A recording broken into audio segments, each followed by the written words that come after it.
Olá, estudantes! Programa Eureka novamente com vocês, série Profissões. Hoje nós temos um convidado muito especial, o desembargador Roberto Bacelar, do Tribunal de Justiça do Paraná, e veio até aqui para contar para vocês como foram as suas opções para o ensino superior no curso de Direito e depois também vai contar para nós toda a trajetória que fez, desde o momento em que concluiu o curso de Direito até o presente. Tudo bem? Tudo bem. Muito obrigada pela participação, muito bem-vindo ao programa Eureka, que vai contribuir com os nossos estudantes, que são os concluintes do ensino médio, a escolher, então, a ouvir um pouquinho mais também sobre cada uma das profissões. Obrigado, Regina. Uma satisfação estar aqui e já para deixar claro já para os estudantes também, desembargador nada mais é do que um juiz que ficou mais velho, né, e cresceu um pouquinho mais na carreira. Então, um juiz mais antigo é que fica com os cabelos brancos e se chama desembargador. Muito bom.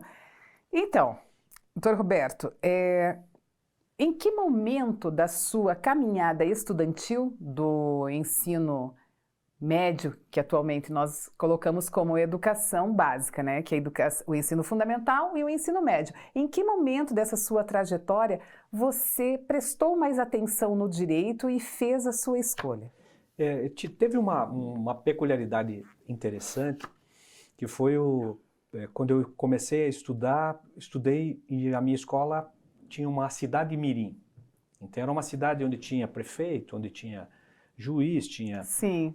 E isso, desde o início, isso era um colégio antigo, aqui do Paraná, que não existe mais, o Colégio Lins de Vasconcelos, era ainda Instituto Lins de Vasconcelos, que tinha essa cidade mirim.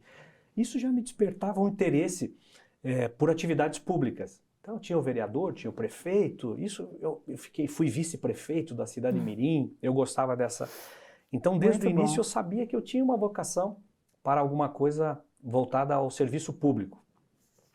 E aí resolvi fazer direito por influência da família, a família Portugal Bacelar, Macedo Portugal Bacelar, é uma família tradicional da área, meu avô Clotário de Macedo Portugal, tem o nome do auditório hoje, exatamente, nome de rua hoje. Bem conhecido. Então, meu avô era uma das inspirações, meu irmão mais velho, juiz, que é meu padrinho, me levava nas audiências, me punha a toga, a beca, para que eu pudesse, são as roupas que a gente chama de vestes talares, são as roupas que nós usamos nos julgamentos. Então a beca é a roupa do advogado e a toga a roupa do juiz. O seu irmão mais velho, é isso? Meu irmão mais velho. Me levava nas audiências, punha a beca para que eu pudesse assistir às audiências, e eu ficava ali ouvindo. Então foi ali que me despertou a ideia de cursar Direito. E o curso de Direito é um curso bem amplo, é um curso que permite que o estudante, por exemplo, que curse Direito, possa escolher várias profissões, né? Então, a partir de autoridade policial, delegado de polícia, delegado federal, juiz, promotor de justiça, procurador, assessoria jurídica, consultoria jurídica. Então, é uma profissão que dá bastante possibilidade de escolhas. Então, inclusive, doutor Roberto, em um momento, profissionais de academia, de uma faculdade, aqui do Paraná também, colocando que em determinado momento a direção geral do grupo preferia contratar advogados, já com toda uma experiência na área jurídica, para ser o CEO da empresa, ou seja, alguém com um cargo máximo dentro da área executiva. Que conseguisse ter uma visualização, um conhecimento maior sobre a legislação, sobre a Constituição. Sim, independente se era uma empresa jurídica ou não. De um determinado produto, de uma determinada área de produção, mas preferiam que o CEO fosse um advogado. Muito bacana. Interessante, porque o curso, como dá essa visão ampla, geral, permite então que várias profissões você possa exercer, ainda que você queira ter essa profissão diferenciada, que é você como advogado ser CEO, participar de um conselho, gestor, apenas consultoria, hoje na área de resolução de conflitos, então mediação, arbitragem, então são áreas ligadas ao direito de certa forma, mas também ligadas à psicologia, a outras áreas, e que fazem com que conflitos que são conflitos que são naturais das relações, possam ter profissionais, né, capacitados para auxiliar na resolução desses conflitos. Também achei muito interessante e muito bom o depoimento da sua escola, que havia uma cidade mirim dentro dessa escola. E tanto os estudantes dos anos iniciais, digamos o ensino fundamental, né, que seria colocado a nomenclatura atual, ensino fundamental até o 5º ano. Também participavam da cidade mirim, também faziam a votação para o prefeito, vice-prefeito. Tinha eleição, isso, que tinha bacana. tudo. E eu lembro que isso me motivava a entender melhor o sistema. Tinha inclusive o serviço bancário dentro da escola mirim, então nós já tínhamos movimentação financeira, os alunos, e era exatamente as idades do ensino fundamental. Muito bom. E isso também teve uma influência na sua escolha, teve. Pelo direito público, como o senhor comentou. Pelo serviço público, né? Quando eu estava na cidade mirim, cheguei a pensar em ser candidato a prefeito da cidade mirim, acabei sendo candidato a vice-prefeito, por questões lá, que eu não me lembro, mas os partidos já... e foi muito divertido. Porque até os partidos... Tinha os partidos, também tinham você podia optar se você quisesse sair por um partido ou por outro partido. Era alguma coisa bem parecida, de uma maneira lúdica, de uma maneira divertida, mas com muita responsabilidade. E eu lembro que eu gostava muito daquilo. Gostava de participar daquelas brincadeiras. Até na justiça, eu costumo dizer, e surgiu essa frase de uma discussão nossa, que criança que brinca de fazer justiça, aprende que justiça não é brincadeira. Né? Então e eu lembro disso, nós brincando, todos nós simulando algumas situações, a gente fazia acontecer. Então é um pouquinho de uma ideia de mostrar para as crianças que elas podem transformar a realidade, desde que juntas, com fraternidade, com solidariedade, é possível transformar a realidade. Acho que essa mensagem o colégio me passou. E bem interessante também para os pais, né? Porque os pais, vendo o desenvolvimento, a inspiração nessas crianças e também começam já a aprender a responsabilidade. Exatamente. Criança que aprende de justiça... Criança que brinca de fazer justiça, aprende que justiça não é brincadeira. É bem isso, muito bom. Bom, doutor Roberto, aí chega o momento do vestibular... Vestibular, daí, claro, influência dos amigos, dos alunos, dos colegas. Eu vou fazer medicina, eu vou fazer engenharia. Tinha os cursos mais bonitos, porque era... Então, daí todo mundo começa a fazer as suas escolhas. E eu acabei optando pelo direito. E aí vários amigos, cada um foi para um curso. Alguns foram para administração, outros foram para medicina, outros foram para engenharia. E eu acabei... indo para o direito. E gostei. Desde o começo eu já achei um curso diferente. Né? Foi difícil no começo porque eram muitas leituras e para quem gosta de leitura, o direito é um prato cheio, porque realmente é um movimento de refletir muito, ler bastante, para poder interpretar, né, aquilo que acontece na sociedade. Então as cadeiras são muito interessantes e as universidades hoje cada vez mais estão trabalhando de uma maneira a problematizar a realidade. Então você vai fazer o curso de Direito vendo na realidade. Se você pegar um ônibus, você está desempenhando um contrato de transporte. Se você vai comprar alguma mercadoria, direito do consumidor. Então o direito acaba perpassando todas as questões da nossa vida. Se você tem uma casa, você vai comprar, é um contrato de compra e venda. Vai alugar, é um contrato de locação. O direito, portanto, está na nossa vida, embora a gente nem perceba isso, mas contrato de comodato, quando você empresta alguma coisa a alguém e essa pessoa tem que lhe devolver, quais são os direitos, os deveres, as obrigações de cada um. Isso faz parte do nosso dia a dia.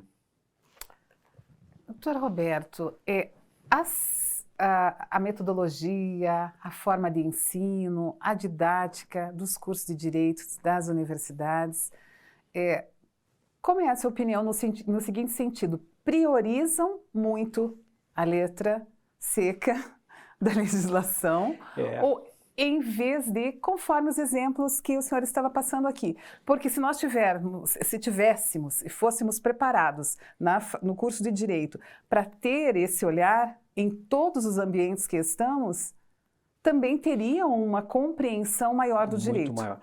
Os cursos de Direito precisam melhorar muito ainda, né? Então, ainda são poucos os cursos de Direito que trabalham com métodos ativos que dão o protagonismo ao aluno. Então, chega de aulas expositivas, eu vou lá, faço uma conferência, se eu não agradei aos alunos, a mim eu agradei. Isso não faz sentido mais. Então hoje a gente trabalha até com conceitos de ensinagem, o ensino que verdadeiramente gera aprendizagem. Esses dias até eu estava falando sobre isso, e o vendedor sai de manhã, 6 horas da manhã, sai para vender, e volta 10 horas da noite. E aí a mulher dele pergunta, e aí, como foi o seu trabalho? Trabalhei muito. Opa, então se você trabalhou muito, você é vendedor, me dá o dinheiro, porque eu preciso de dinheiro para comprar as coisas. Não, eu vendi, mas as pessoas não quiseram comprar, né? Então a pergunta é, será que esse vendedor vendeu? Será que esse professor que vai lá e fica apenas falando, será que ele ensinou?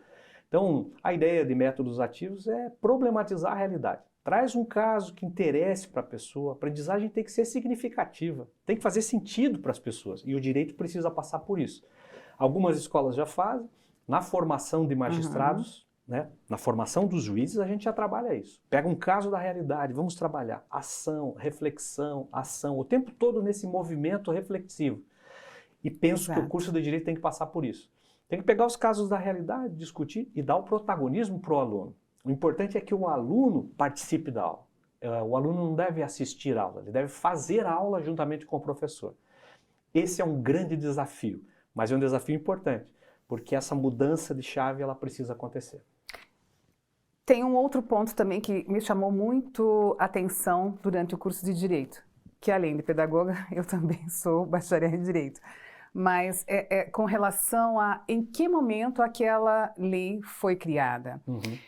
O que eu sentia falta era da contextualização sociohistórica do porquê, do motivo daquela legislação.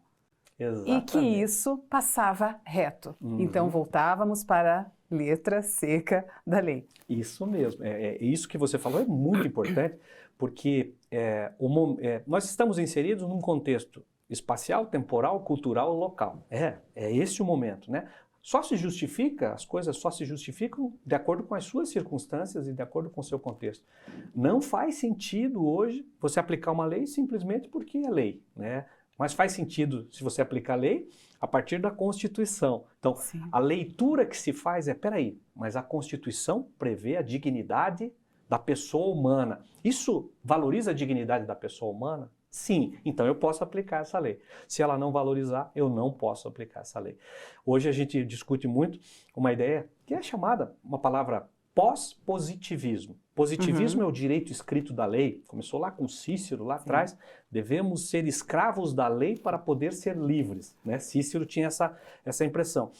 Depois, quando nós passamos pela Segunda Guerra Mundial e nós vimos o nazismo, por exemplo, os juízes cumpriam a lei no nazismo. Eles estavam cumprindo a Constituição e tantas atrocidades foram cometidas em relação a isso. Aí gera uma reflexão, opa, peraí, cumprir a lei não.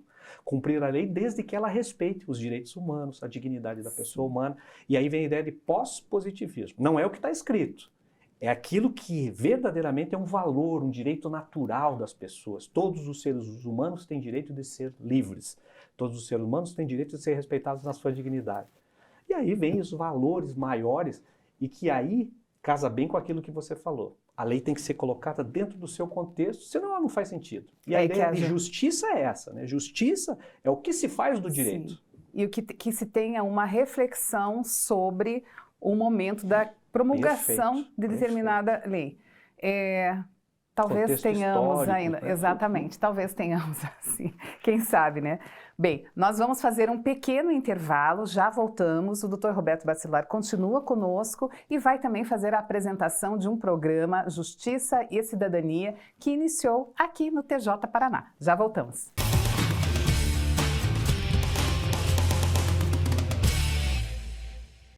Olá, programa Eureka na série Profissões. Estamos no segundo bloco do programa de hoje com a presença do Dr. Roberto Bacelar, desembargador do Tribunal de Justiça do Paraná. Contou a sua trajetória toda no primeiro bloco e agora vai falar um pouquinho para nós sobre os programas que o Tribunal de Justiça do Paraná tem em desenvolvimento. Aliás, Dr. Roberto, eu vou pedir para que cite a frase para os nossos estudantes aqui no começo do segundo bloco. Nós estamos falando sobre a ideia de aprender fazendo, né? Então, a frase que nós cunhamos numa reunião foi: criança que brinca de fazer justiça, aprende que justiça não é brincadeira. Muito bom, muito significativa. Doutor Roberto, quais são os programas atualmente que o Tribunal de Justiça do Paraná tem desenvolvido? Nós podemos começar com o programa Justiça se aprende na escola. Justiça se aprende na escola. Esse foi o nome originário que o programa teve, e a ideia surgiu depois que, lá na década de 90, o presidente da Associação dos Magistrados Brasileiros, visitando a Alemanha, viu que havia umas revistinhas lá sendo distribuídas em ponto de ônibus, em metrô, e ele achou interessante e trouxe a ideia. E à época me convidou e mais outros 4 magistrados para fazerem parte de uma comissão para escrever aqui no Brasil uma cartilha também. E aí eu fiz parte dessa comissão, nós começamos a escrever a cartilha e ficou pronta e foi lançada essa cartilha em 1992. Então o Francisco de Paula Xavier Neto era o presidente da Associação dos Magistrados Brasileiros, lançou a cartilha da Justiça. Só que não havia um programa, assim, a cartilha estava sem um programa para lançar. E aí eu, em contato com um publicitário chamado Sérgio Mercer, muito conhecido aqui no Paraná, contato com ele, ele falou: Bacelar tem que fazer um programa para lançar isso, sem esse programa não funciona. E eu era juiz em Umuarama, lá no Paraná, com apoio de algumas empresas locais lá, inclusive uma delas ajudou no início para que a gente lançamos o programa Justiça se aprende na escola. A partir dessa ideia do Sérgio Mercer, eu desenvolvi o programa e começamos. Vai fazer uma visita na escola, leva a revistinha, conversa com os professores, mobiliza os professores gostaram da ideia.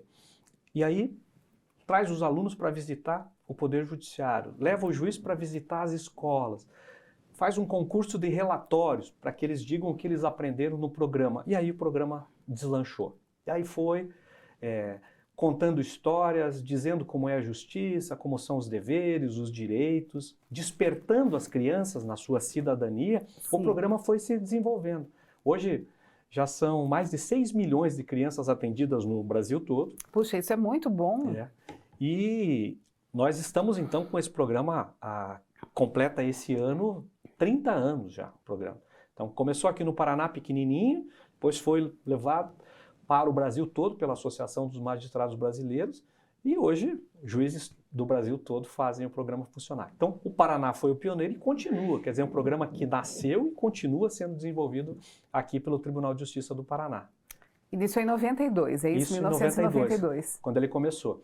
Então, 92 foi o lançamento da cartilha e o programa em 93, um ano depois que eu comecei a fazer o teste do programa, aí lá em Umuarama, e aí depois trouxe para Curitiba e aí a gente foi desenvolvendo. Então, o programa nasceu em 93, certo, a partir do lançamento da cartilha, que foi o material de apoio, vamos dizer assim, o instrumento para poder aplicar o programa. O Dr. Roberto, então, está com a cartilha em mãos, cartilha da Justiça. E eu pus aqui a frase ao final também, ó. Criança exatamente. Que brinca de fazer justiça, aprende que justiça não é brincadeira. Então, nós estamos agora projetando lá na tela a capa da revistinha, da cartilha. Mas essa certamente não foi a primeira, havia um outro modelo. Essa aí foi a comemorativa aqui do Paraná dos 25 anos. Agora nós vamos fazer uma comemorativa dos 30 anos do programa. E a Associação dos Magistrados Brasileiros, juntamente com o Tribunal de Justiça do Paraná, a Associação dos Magistrados do Paraná, vai fazer então esse lançamento de 30 anos do programa. Então vai sair provavelmente uma nova cartilha, agora com essas características. Aqui nós já temos uma outra imagem, outra imagem do início de uma das historinhas, digamos assim. Ela começa falando sobre os poderes, então como se dividem os poderes, né?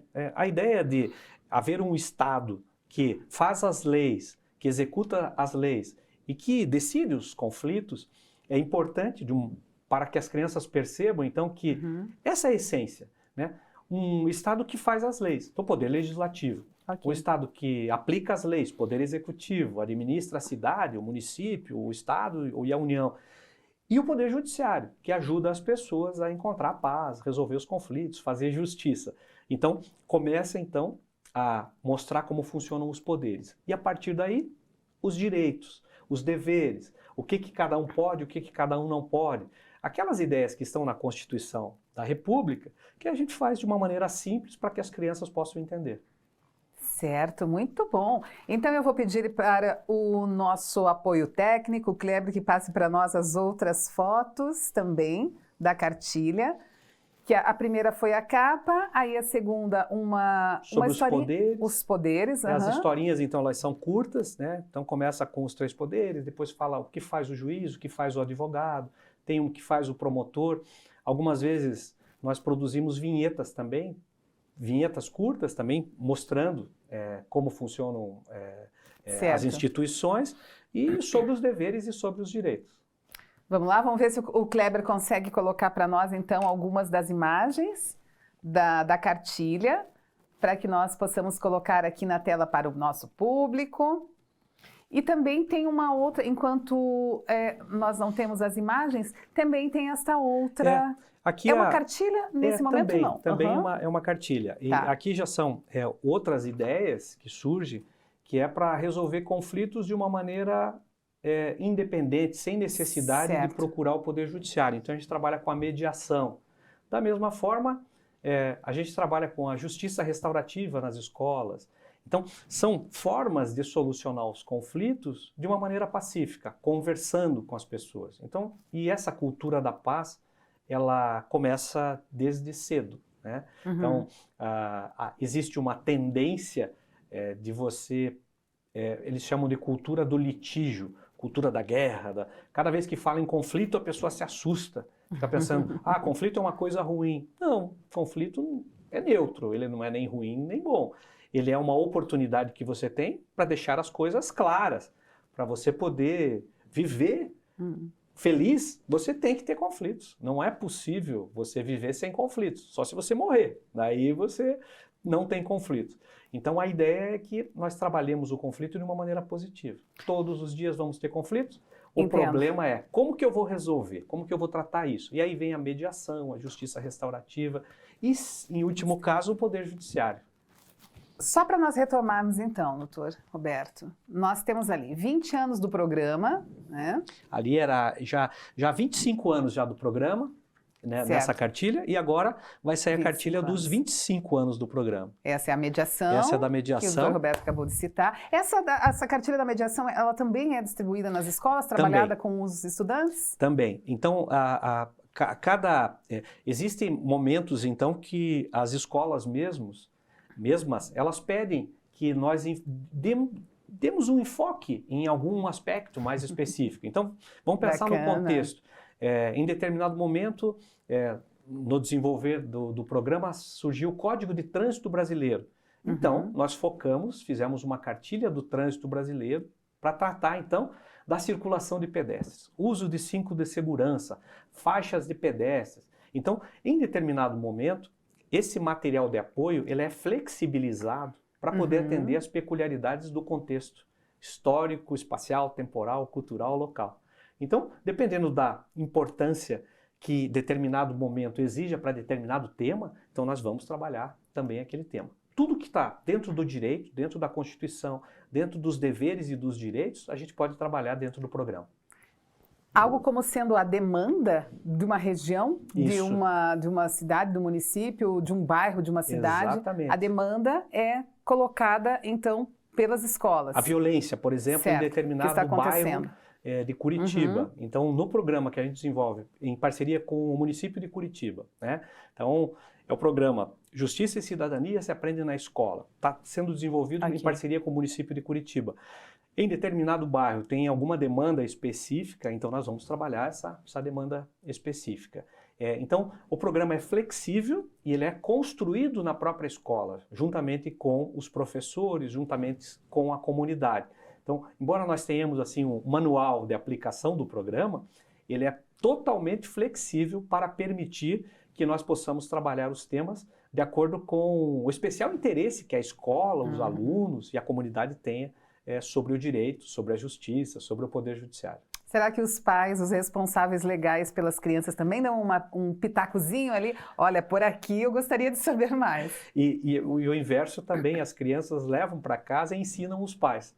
Então elas dizem, olha, eu aprendi isso, você não pode fazer isso, você tem que fazer aquilo. Então o pai se sente responsável. Opa, meu filho está me dando algumas lições aqui sobre direito, sobre cidadania. Então é uma via de mão dupla, muito importante. Muito bom. Doutor Roberto, nós temos que encerrar o programa da série Profissões, o Eureka. Agradeço mais uma vez muito a sua participação. Obrigado. Creio que foi bastante clara, esclareceu e tirou algumas dúvidas dos estudantes que estão pretendendo fazer a área do direito. Espero que tenhamos muitos estudantes fazendo direito. É isso mesmo. Ficamos por aqui hoje, programa Eureka na série Profissões. Continue nos seguindo, sempre às 17h30, no canal 9, na TV Paraná Turismo. Até lá!